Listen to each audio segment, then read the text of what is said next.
What's up, everybody? Welcome to BioS3 Raw TV. Well, I had another video queued up, ready to go today, and I wasn't expecting to have to make this video, and I just got done eating and trying to compose myself and wrap my head around like what's going on right now. On my way back from the gym, I got out of the gym, I got in the car, and I was checking my emails and stuff. I just happened to look on Facebook to see if my mom had posted anything. She likes to repost my stuff, and I saw that Phil Hernon's wife, Pam, put up a post explaining that he passed away last night. Peacefully in his sleep is what she said.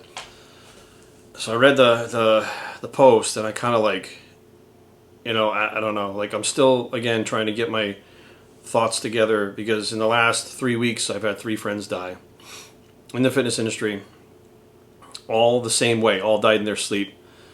One was 27 years old, Sophia Graham, who was a staple here in Virginia, Maryland, and D.C. as far as she worked at the shows and stuff with us for the NPC.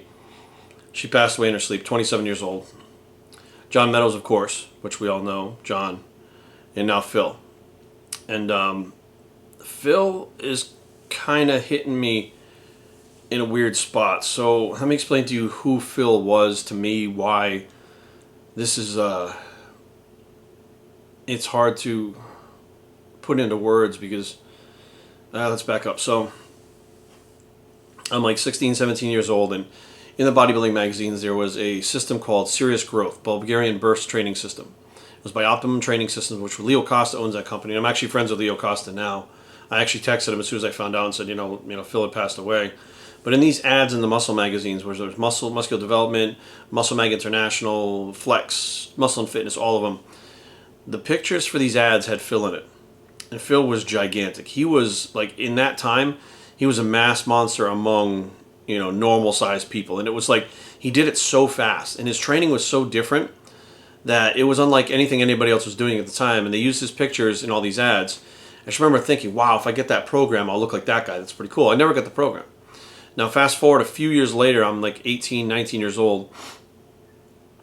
And the new book, Serious Growth 3, Big Beyond Belief, comes out. So I got that one, which is it's the same principles as the one that I saw Phil in, but now they had Tom Platz in the ads, but they still use Phil in the ads and stuff here and there. Well, Phil was a professional bodybuilder. He was, a top amateur. He beat Craig Titus at the USA's to win his pro card. Craig was supposed to win, meaning everybody thought Craig was going to win.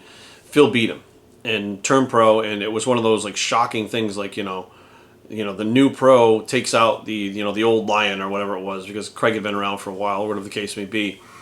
And now there's a lot of stuff about Phil in the magazines, right? Because he was the USA champion, Mr. USA.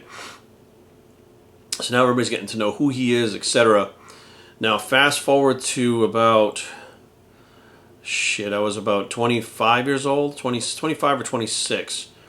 The internet is a thing now. Like when I was 17, 18, it was, you could log on, but it was even before the AOL dial-up shit back then. So there wasn't really the ability for me, at least, to get on the internet, and there wasn't the message boards and stuff like we have now.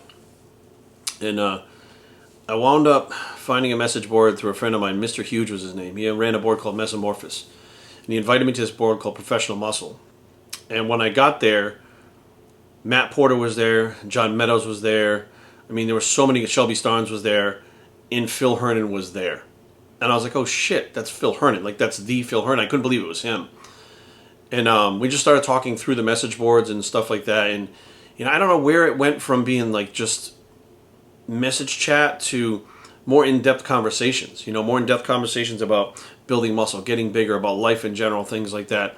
And it just seemed like, Phil was the type of guy who, he had a very different way, and people didn't really believe, didn't believe his principles and stuff, even though he could replicate it with his clients and stuff. But everybody respected everybody on that message board, and Phil was, was one of those people that had knowledge that we all wanted, pretty much.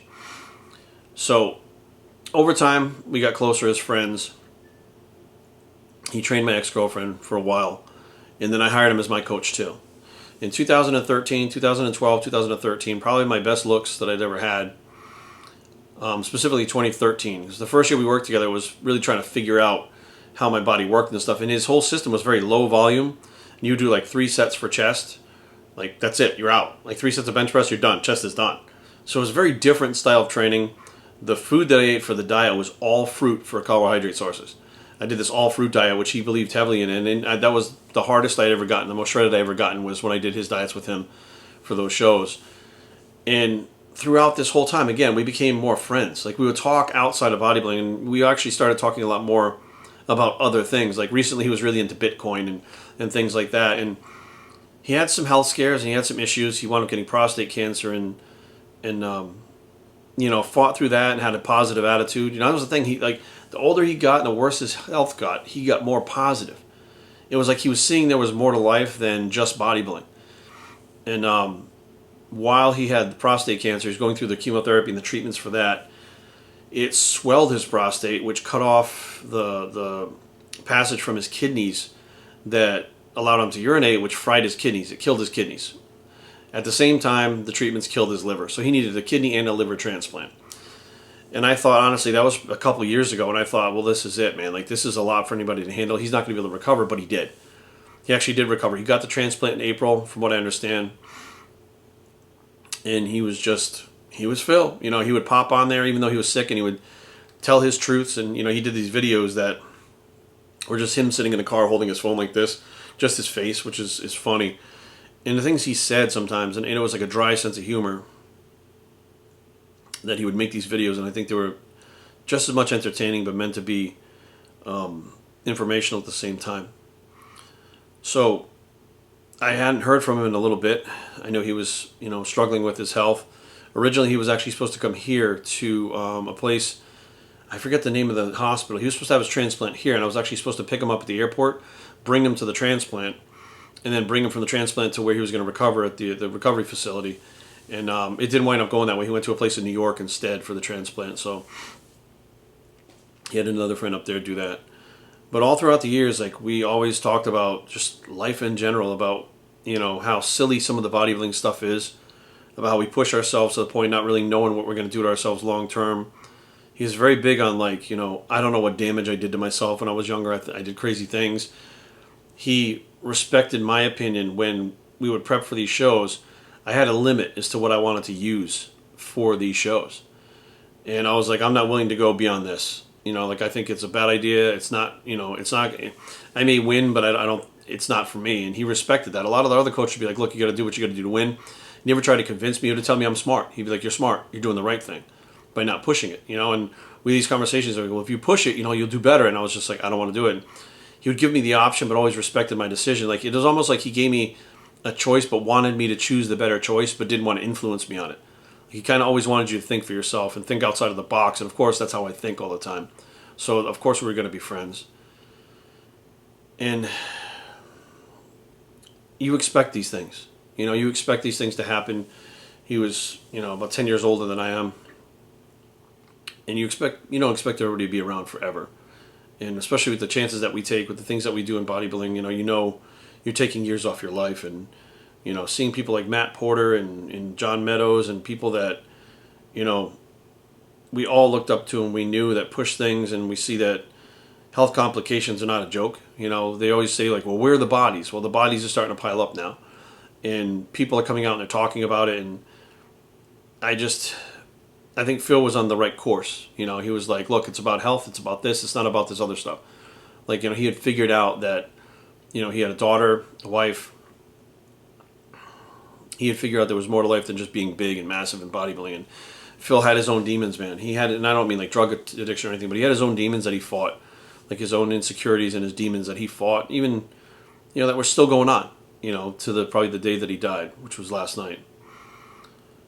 But I don't know what else to say. I really don't. It's just shocking, and he was a huge influence on me as a teenager. He was. Like, I remember looking at the magazine and be like, I want to be like that guy. And, I would follow his workouts and stuff. And being a somewhat idol of mine to later become a close friend of mine is an amazing thing. And it wasn't like you met your idol and you were let down. When I met Phil, I wasn't let down. I was even more encouraged because he was way better than I thought he was going to be. He was cooler than I thought he was. He was smarter than I thought he was. And he cared about people more than I thought he did. So overall, it was a blessing to know Phil, and I'm glad that his pain and suffering is over, because his health issues for the last 5, 6, 7 years have really been taking a toll on him. And through the whole thing, he kept saying like, I'm like 212, I'm like 210. Like, he still maintained his size. He still maintained good conditioning. Like, he wouldn't even eat, but he would still like maintain his size. It was interesting to watch somebody who's really ill still maintain a better physique than like 85% of people out there that are killing it. Like, it was very strange, and it proved a lot about his genetics and his love for training in general. Like, he just wanted to get back in the gym, and it wasn't to compete, it wasn't to be big. It's because he wanted, he was using like this rubber band apparatus. Like, he didn't even lift weights anymore, but he just liked being in the gym. He worked at a gym, he trained, it was his life. He just enjoyed it, and he tried to do it as much as he could, and having that taken away from him while he was sick, I think really wore on him too. And he had Bell's palsies in both sides of his face at one point. I mean, there were so many things that has gone wrong with him for the last 10 years, and I'm glad he's at peace now. But, I can't help but be a little selfish that I wish he wasn't gone, And something that I think that, or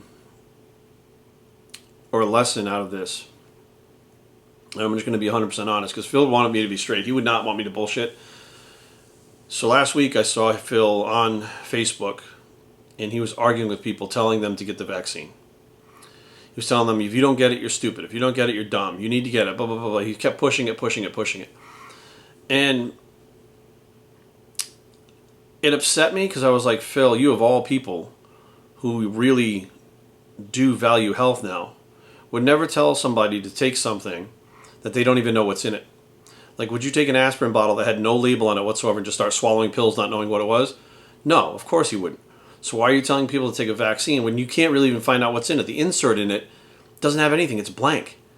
So these people are not stupid. They just don't want to take a chance. I mean, bottom line is they don't necessarily trust the establishment. And that's okay. You do and they don't. And like, I had this conversation. I was like, maybe I should talk to him about this. Or, I don't want to blast him online. But I was like, I also, he has his point of view. And I could have gone online and just said things online. And he would have talked, we would have been back and forth. It would have been fine. But I was like, I don't want to do this because I don't feel like it's a good light. Maybe I'll just talk to him later about it, but whatever the case may be. And now's the time where I'm glad I didn't say anything. Like, the worst thing that could have happened with the last things that I've said to him would have been an argument over something that's stupid, like a fucking vaccine. And I'm like, you know what? This is why you keep your mouth shut. This is why you do the things you do that, for the people that you care about. If they're saying something you don't agree with, you don't blast them, you don't fuck them up, you don't scream at them, you don't start fights with them. You let it go.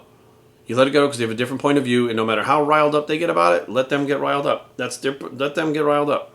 You getting riled up, getting them riled up, and then you're mad at each other, like, that's not good. That would be where our relationship would have ended after the decades of friendship and close friendship, because of this stupid political thing that's going on right now. And I just couldn't help but think today that I'm glad I didn't just go out there and start, shoot my mouth off like I do sometimes. At the very least, he passed knowing that I was his friend, knowing that there were a lot of us out there that agreed and disagreed with him on a lot of things. A lot of us out there he influenced. A lot of people out there he helped. Free of charge, no money, And I think that's the final lesson from Phil was, or at least for me, that we may all not agree, but you don't have to argue about it. It's okay. It's okay for somebody else to have another opinion and not argue about it, which I completely understand, but that's going to be the final lesson that I take from Phil, is that in this climate that's going on right now, people that you consider your friends and loved ones, you shouldn't be arguing with. You shouldn't fight with them. You shouldn't try to force them into something. You shouldn't be calling them names and degrading them because they have a different point of view. It's just a different point of view, and everybody's entitled to it, and they have to make their own choices, and we need to live with that. Like, your ego needs to take care of that too, and realize that you can't force somebody to see your point and do what you want them to do. And that is the final lesson. So I know he's in a better place. I know he's not having to deal with all this crazy shit that's going on in the world right now. I know his pain is gone. I know that he's not suffering anymore, wondering what's going to happen next. I mean, the amount of things he's gone through in the last 10 years, every day must have been like, what's going to happen today? Like, I hope nothing happens today. By the end of the day, he must be like, wow, what a good day. Nothing happened to me health-wise. Like, that I can see that being his life, and that's over. So, Phil Hernon, we're going to miss you, buddy, and rest in peace, pal.